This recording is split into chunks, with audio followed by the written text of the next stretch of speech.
Welcome back to SM incubators दोस्तों। अभी हमारा थोड़ा ऑफिस का काम पेंडिंग है, पूरी तरीके से हुआ नहीं, लेकिन मैंने सोचा आपको एक अच्छे से जानकारी दे दे कि हैचिंग के बाद आपको क्या टेम्परेचर में मेंटेन रखना है आपके पेरेंट्स को। अभी मैं आपके सामने एक स्क्रीन रखा हूं, उसके ऊपर आप देख सकते हो कि अभी हमारा क्या है। मोस्ट ऑफ मैं गवर्नमेंट से ट्रेनिंग देता हूं। मैं आपको फर्स्ट ऑफ ऑल बताता हूं टेम्परेचर, क्या टेम्परेचर होना चाहिए जब हम ब्रूडिंग के लिए चिक्स को रखते हैं। जो आपको मेन स्क्रीन पे शो हो रहा होगा, जो आपको दिख रहा होगा, देखो फर्स्ट वीक है, तो फर्स्ट वीक में आपको 35 सेल्सियस मतलब फ़ारेनहाइट में देखोगे तो 95 फ़ारेनहाइट आपको फर्स्ट वीक रखना है।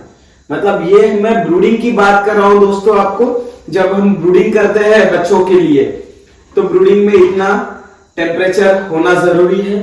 सेकेंड वीक में आप देखोगे 32.2 सेल्सियस टेम्परेचर होना चाहिए सेल्सियस में। फ़ारेनहाइट में आपको स्क्रीन पे दिख रहा होगा। फिर थर्ड वीक में आपको 29.4 सेल्सियस मतलब फ़ारेनहाइट में 85, और फोर्थ वीक में आपको 26.7 सेल्सियस होना चाहिए। मतलब इतना ही नहीं होना चाहिए, इसके लगभग होना चाहिए। यह पीडीएफ जो है ये गवर्नमेंट की तरफ से आता है, इसमें आपको मैं दिखा रहा हूं। तो 5 वीक जब मुर्गी को कंप्लीट होता है तो 5 वीक में आपको 23.9 सेल्सियस होना जरूरी है। फ़ारेनहाइट में देखोगे तो 75%। आप स्क्रीन पे ध्यान दीजिएगा तो आपको अच्छे से पता चलेगा। 6 वीक में जब होता है तो 21.2 सेल्सियस, फ़ारेनहाइट में देखोगे तो 70%। अभी ये होने के बाद सबको मतलब ये प्रॉब्लम आ रहा होगा कि इसमें ह्यूमिडिटी कितना होना चाहिए। ह्यूमिडिटी मतलब हमारे मराठी लैंग्वेज में आर्द्रता बोलते हैं उसको। तो आर्द्रता कितना होना चाहिए इसका, तो आर्द्रता देखने चाहोगे तो ये देखो, आपको बता देता हूं 50 to 70% ह्यूमिडिटी होना जरूरी है। तो आपका फार्म अच्छे से कवर हो जाता है। अभी देखो ठंड का मौसम आ रहा है, ठंड के मौसम में क्या होता है, ज्यादा ब्रूडिंग करना बहुत ज्यादा दिक्कत हो जाता है। तो आप इतना ध्यान रखिए, आपका जो शेड होगा उसको प्रॉपर तरीके से पैक कर लीजिए। आपको मैं ब्रूडिंग के फोटोज भी बता दूंगा कैसे आपको ब्रूडिंग करना है। फिलहाल मैं आपको ये बता देता हूं। अभी आपको समझ गया होगा कि 6 वीक तक आपको कैसा टेम्परेचर मेंटेन करना है। 6 वीक के बाद आपको टेम्परेचर की कुछ जरूरत नहीं है, खाली नाइट में एक छोटा सा लाइट लगा देना है। नाइट में फुल ब्लैकआउट में नहीं रखना है बच्चों को, आपको एक नॉर्मल दिख सकेगा ऐसा बल्ब रखना है। ह्यूमिडिटी भी आपको मैंने मेंशन कर दिया कितना होना चाहिए। अभी इसके बाद देखो आपको स्क्रीन पे शो हो रहा होगा फ्लोअर पेस। ये जो होता है जब हम ब्रूडिंग करते हैं चिक गार्ड्स के साथ, मतलब चिक गार्ड्स आता है, सभी व्यूअर्स को पता होगा चिक गार्ड्स किस टाइप का होता है। तो जब ब्रूडिंग किया जाता है तो इसमें कितना स्क्वायर फीट पर बर्ड खाता है, मतलब अभी किसी के पास 1000 स्क्वायर फीट है तो उनको कितना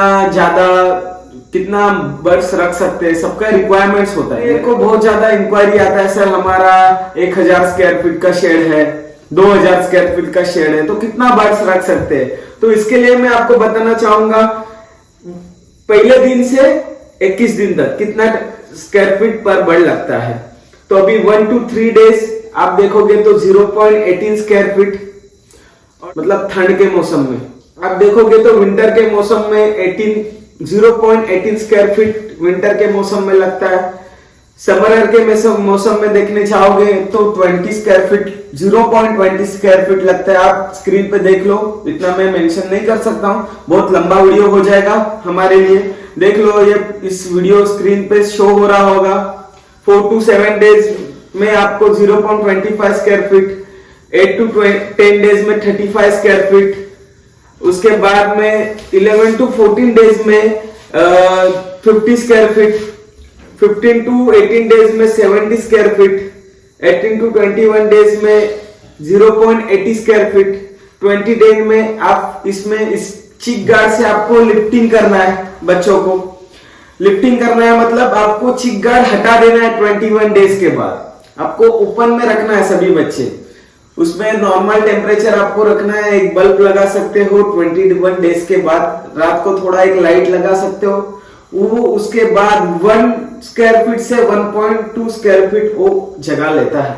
मतलब समझो आपका 1000 स्क्वायर फीट का फार्म हुआ तो आप 950 बर्ड्स रख सकते हो। 2000 कैपेसिटी का आपका शेड हुआ तो 1900 2000 बर्ड रख सकते हो पर स्क्वायर फीट पर बर्ड। इतना ध्यान रखिए दोस्तों। उसके बाद आपको मैं बता दूंगा फीड कंजप्शन।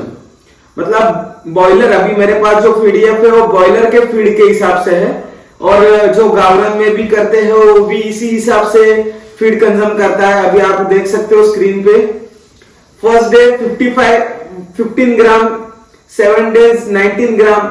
ये जो कुछ भी पीडीएफ होता है दोस्तों, अभी आप सब पीडीएफ देखोगे तो इसमें इस हिसाब से बताया गया है कि 15 ग्राम रखेंगे, सेकेंड डेज पे 19 ग्राम जाएगा। इस हिसाब से कभी जाता नहीं है दोस्तों, इससे ज्यादा ही फीड लगता है। मतलब ये गवर्नमेंट ने खाली एक हिसाब से दिया है, लेकिन उससे कभी भी एक 15 ग्राम हो तो 20 ग्राम पकड़िए, 19 ग्राम हो तो 23 ग्राम पकड़िए।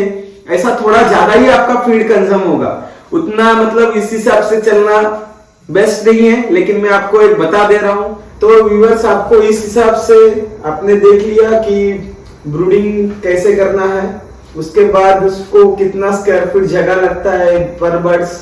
वापस मेंशन कर देता हूँ, पर बर्ड्स 1 स्क्वायर फीट जगह लगता है।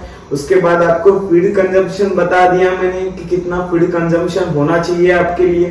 कितना फीड लगता है 1 to 21 डेज, ये आपको गवर्नमेंट के हिसाब से जो था उसमें थोड़ा मेरा एडिशनल करके बता दिया, मेरा एज माई एक्सपीरियंस। उसके बाद आपको इतना ध्यान रखना है, ये 1 मंथ कोर्स कंप्लीट कर दोगे आप एनी वन बर्ड्स, मतलब चिकन हो, जापानीज कोयल हो और एनीथिंग, डग्स हो, टर्की हो, फुल वैक्सीनेशन कर देने के बाद आपका ब्रीड अच्छे से मेंटेन होता है। उसको छोटे मोटे डिसीज जल्दी नहीं आते। तो इसके लिए आपको ये जरूरी ध्यान रखना है।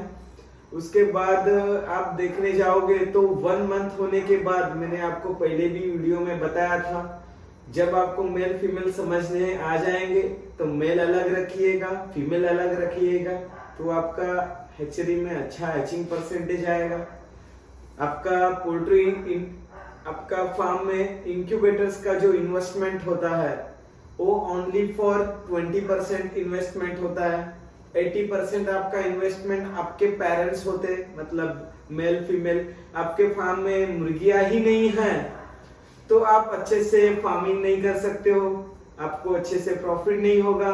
इसलिए आप सबसे पहले अपने पेरेंट्स डेवलप कीजिए। आपके पास बहुत ऑप्शन है।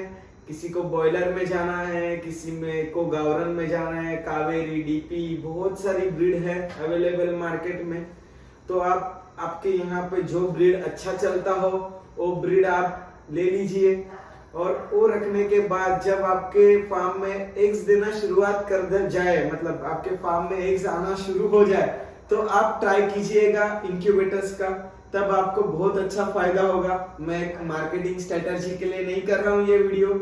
आपको सबसे पहले आपके एग्स होना बहुत ज्यादा जरूरी है, उसके बाद आप हैचरी का सोचिए, तो आपको बहुत अच्छे से प्रॉफिट होगा इसमें। आज के लिए दोस्तों इतना ही, मिलते हैं नेक्स्ट वीडियो में। तब तक के लिए गुड बाय दोस्तों।